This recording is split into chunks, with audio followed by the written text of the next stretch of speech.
Hello, Life Groups. Welcome back, and thank you so much for gathering this week. We're in the second week of our series that we're calling You of Little Faith. And this week we're focusing on Mark chapter 9. And in this story, there's a large group of people, a large crowd that has gathered. And in the middle of this group, there are teachers of the law that are arguing with the disciples. And Jesus arrives on the scene and asks what they're arguing about. And a man from the crowd comes forward and says that, "I brought you my son who's possessed by a spirit that's robbed him of his speech, and this spirit will seize him and throw him to the ground and do all these things. And I asked your disciples if they could drive out the spirit, but they couldn't do it."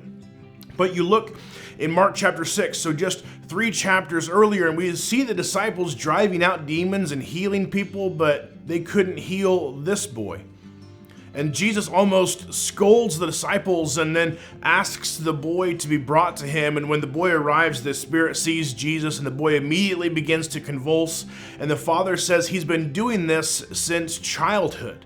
It's often thrown him into fire or water in an effort to kill him. But then the father says, "But if you can do anything, take pity on us and help us." But if you can. See, the father doubts, and I think that we can all identify with what the father's feeling right now, right? We've prayed for things, we've asked for things, and sometimes those prayers and requests are answered, and sometimes they're not. And so a lot of times when they're not answered, it leaves us doubting if God is even capable of doing anything about the situation we're in. And us, just like the father in the story, we need a little faith.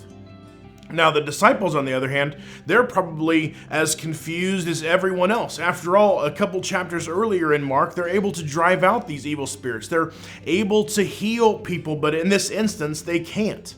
They have the faith to do so, but they've misplaced their faith, right? They've seen the success, and their faith is in the right person, but they're depending on their own strength and their own power instead of God's. Now, I think it's very, very important to be clear here. Just because you have a little faith and praying a prayer, it doesn't mean that you're always going to alleviate yourself from everything that is wrong with the world, right? There's a popular teaching in the world today that if you just have enough faith, you won't get sick. The cancer will go away, and if you're not healed, then all you need to do is have more faith, and that's simply just not the case. We need to remember that our faith and God's will are necessary for healing. True faith always requires a surrender to God's will. In Isaiah 55, it says that His thoughts are higher than my thoughts, and His ways are higher than my ways. So our job is to trust. Our job is to pray, and our job is to have faith, but with the understanding that there's a God that has an ultimate plan for your life and for mine. Enjoy your discussion today.